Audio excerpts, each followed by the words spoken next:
शं वरुणः शन्नो भवत्वर्यमा शन्न इन्द्रो बृहस्पतिः शन्नो विष्णुरुक्रमः ॐ शान्ति शान्ति शान्तिः।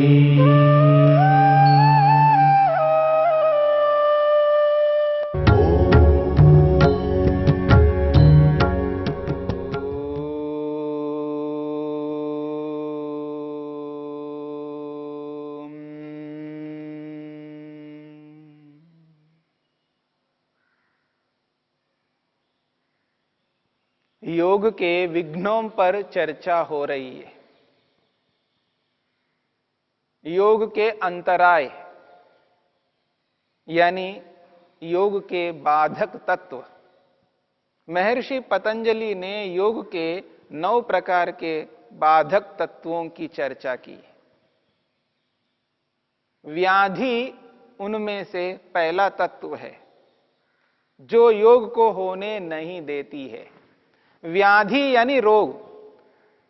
जब शरीर में रोग होता है तो व्यक्ति योग नहीं कर पाता है, क्योंकि रोग के कारण मन खिन्न रहता है, अशांत रहता है, अप्रसन्न रहता है, मन में अशांति होती है। और अशांति की स्थिति में, खिन्नता की स्थिति में, अप्रसन्नता की स्थिति में व्यक्ति मन को एकाग्र नहीं कर पाता है, क्योंकि योग करने के लिए मन को एकाग्र करना अनिवार्य है।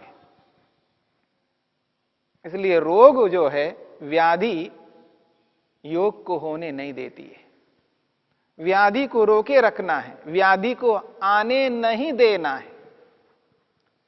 किसी कारण से लक्षण दिखाई देने लगे व्याधि के, रोग के, तत्काल उपचार करके व्याधि को दूर करना है, व्याधि को आने ही नहीं देना है। इसमें व्यक्ति को बहुत कुछ करना पड़ता है। यानी जो ऋतुएं हैं, षड ऋतु जो कहलाते हैं, उन ऋतुओं का ध्यान रखना होता है। किस ऋतु में किस प्रकार व्यवहार करना है, ऋतु के अनुरूप हमें खान पान करना होता है। अभी कौन सी ऋतु चल रही है, उस ऋतु में किस प्रकार का खान पान करना चाहिए, और ये ऋतु जा रही है और नई ऋतु आ रही है, तो उसके बीच में जो संधि वेला है, यानी एक ऋतु जा रही है, दूसरी ऋतु आ रही है, तो इन दोनों के बीच में जो समय होता है, उसमें विशेष रूप से व्यक्ति को ध्यान रखना पड़ता है।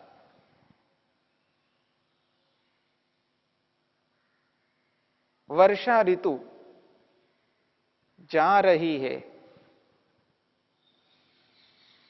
वर्षा ऋतु जा रही है तो शरद ऋतु आ रही है।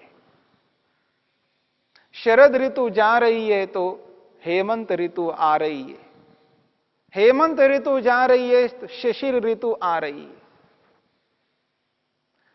एक ऋतु के बाद दूसरी ऋतु, यानी ऋतुएं परिवर्तित होती रहेंगी। हर 2-2 महीने में ऋतु बदलती रहेगी।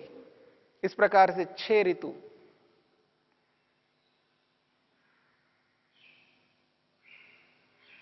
ऋतुओं को ध्यान में रख करके व्यक्ति जब चलता है, ऋतु के अनुरूप व्यक्ति खान पान करता है, तो शरीर में रोग उत्पन्न नहीं होंगे। और इसके साथ में व्यक्ति को दिनचर्या को सुव्यवस्थित करना होता है। यानी उठने का समय, सोने का समय, खाने का समय व्यवस्थित हो और आयुर्विज्ञान के अनुरूप हो, जीवन के अनुरूप दिनचर्या हो, साधनों के अनुरूप दिनचर्या ना हो। आज हमने अपनी दिनचर्या को साधनों के अनुरूप बना लिया, यानी पैसे के अनुरूप अपने जीवन को बनाने का प्रयास कर रहे हैं, नौकरी के अनुरूप जीवन को बनाने का प्रयास कर रहे हैं। जो बाहर के साधन हैं, उन साधनों के अनुरूप जब हम जीवन को बनाते हैं तो जीवन जीवन नहीं रहता है। इसलिए अपनी दिनचर्या को व्यवस्थित करना है, जीवन के अनुरूप साधनों को बनाना है। पैसा जीवन के लिए है, जीवन पैसा के लिए नहीं है। इस बात को ध्यान में रखना है। नौकरी जो है वो जीवन के लिए है, जीवन नौकरी के लिए नहीं है। व्यापार जीवन के लिए है, जीवन व्यापार के लिए नहीं है। ऐसे सबके साथ आप लगा लीजिएगा। आज व्यक्ति ये भूल करता जा रहा है कि अपने जीवन को व्यापार के अनुरूप बनाता जा रहा है, जीवन को नौकरी के अनुरूप बनाता जा रहा है, पैसे के अनुरूप बनाता जा रहा है। इसका परिणाम जो है उसकी दिनचर्या अस्त व्यस्त होती जा रही है।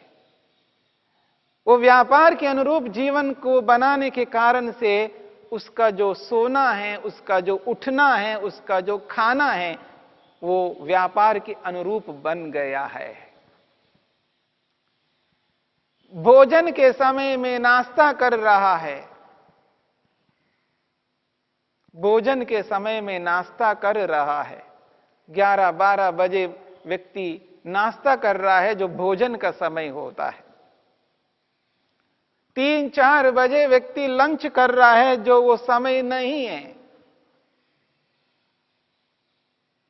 और ऐसे समय पर भोजन कर रहा है जिस वक्त व्यक्ति को निद्रा में होना होता है, और वो समय व्यक्ति भोजन कर रहा है, रात्रि भोज।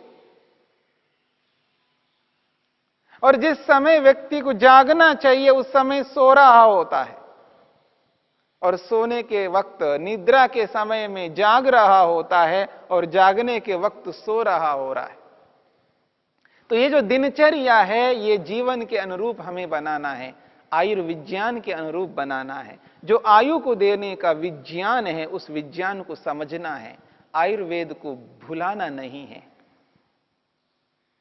आयुर्वेद के अनुरूप, आयुर्विज्ञान के अनुरूप यदि हम अपनी दिनचर्या को बना लेते हैं, तो ठीक समय पर हम सोएंगे, तो ठीक समय पर जागेंगे, और ठीक समय पर जागेंगे तो ठीक समय पर हम खाएंगे।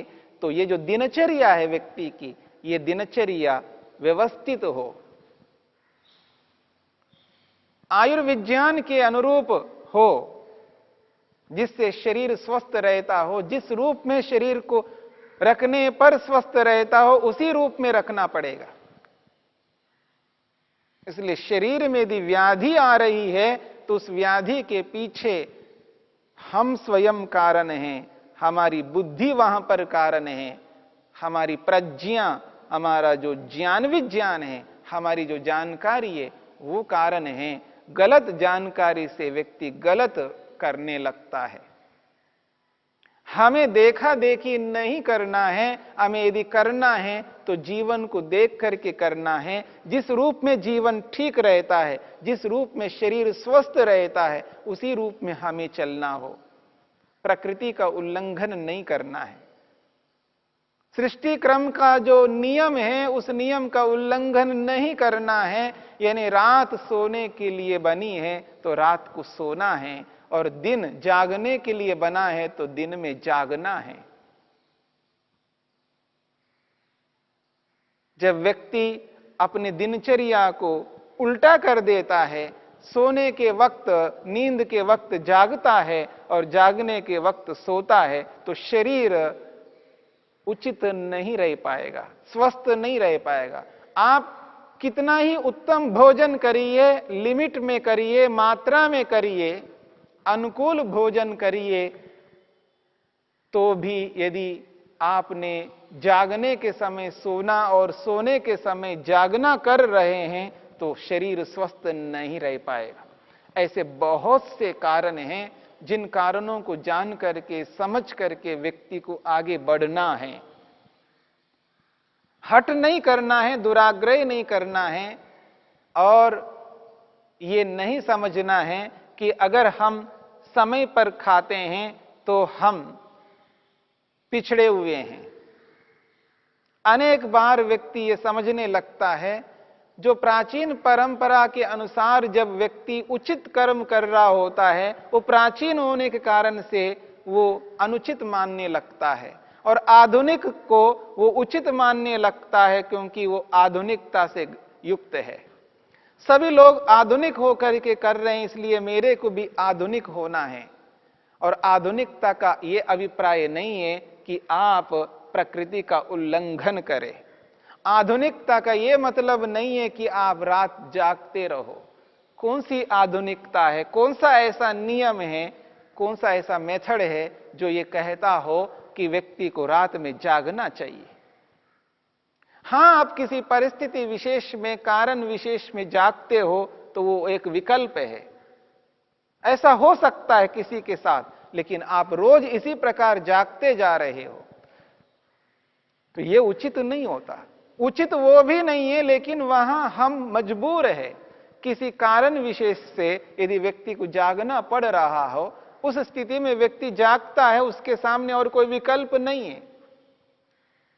ऐसा यदि कोई व्यक्ति के पास में ऐसा को कारण आ जाता है, वो कभी आता है, रोज नहीं आता है। इमरजेंसी रोज नहीं होती है, इमरजेंसी तो कभी कभी होती है। इमरजेंसी में व्यक्ति को कभी भी कुछ भी करना पड़ता है, वो तो इमरजेंसी है।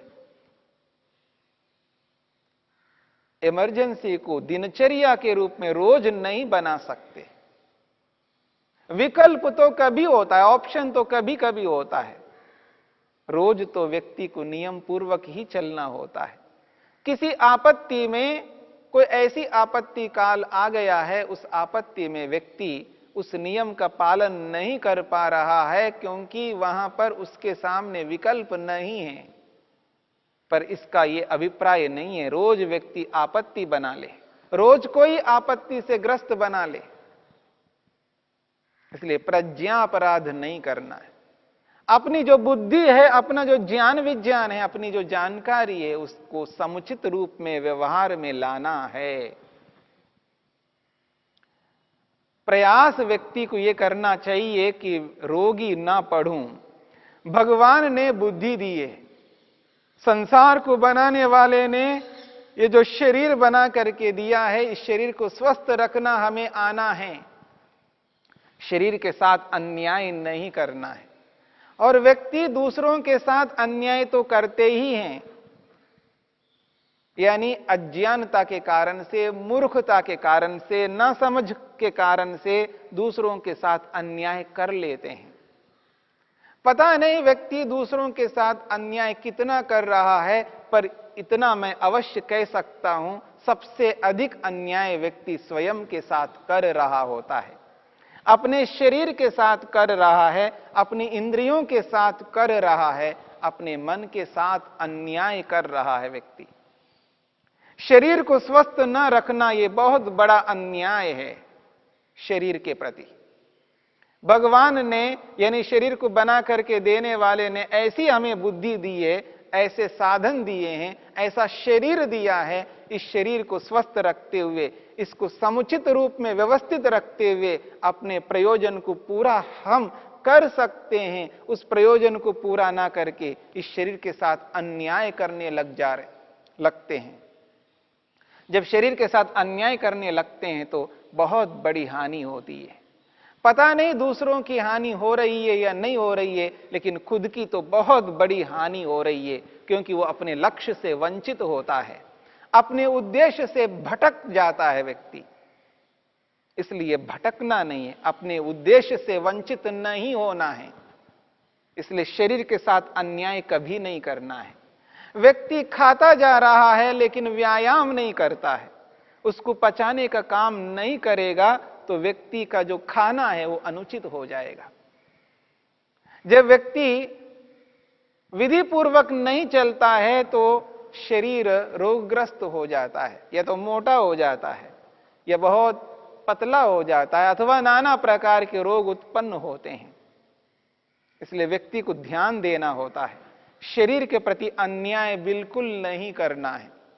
जिस रूप में शरीर को रखना चाहिए वैसा ना रख करके, जिनको नहीं रखना चाहिए उनको संभाल करके रख रहे हैं और जिसको रखना चाहिए उसको संभाल नहीं पा रहे हैं।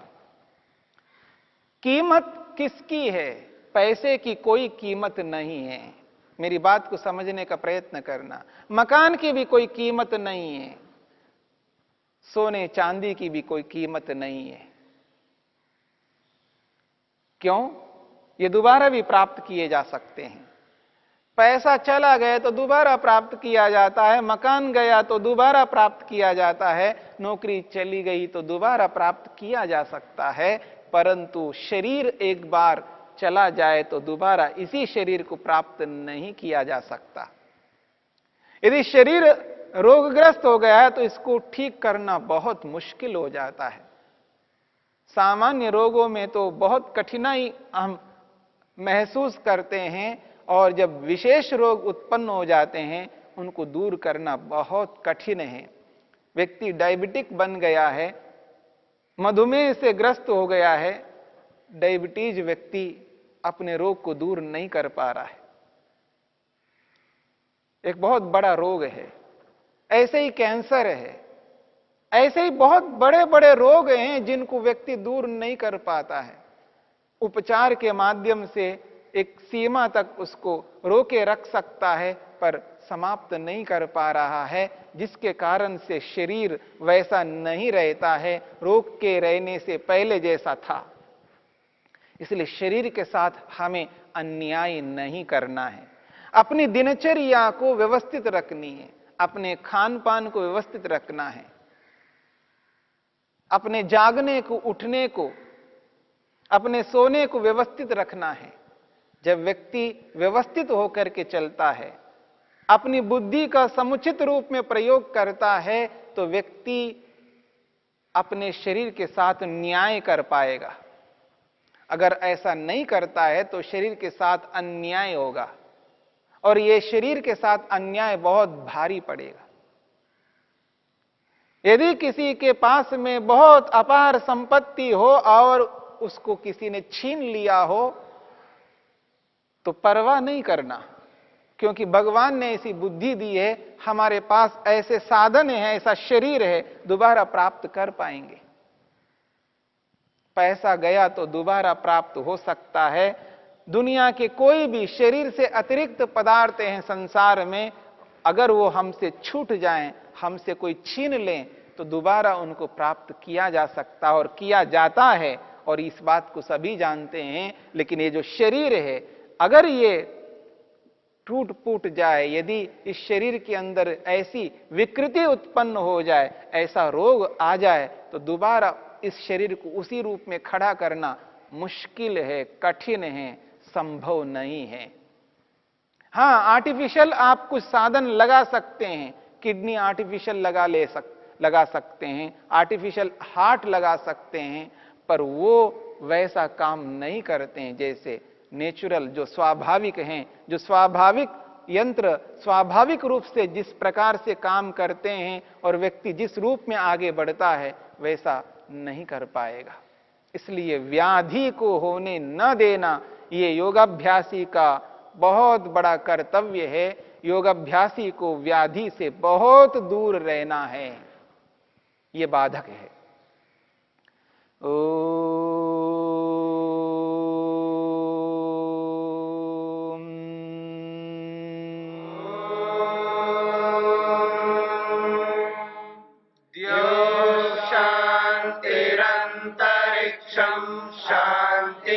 पृथिवी शान्तिरापः शान्तिरोषधयः शान्तिः वनस्पतयः शान्तिर्विश्वे देवा शान्तिर्ब्रह्म शान्ति सर्वं शान्ति शान्तिरेव शान्ति शान्ति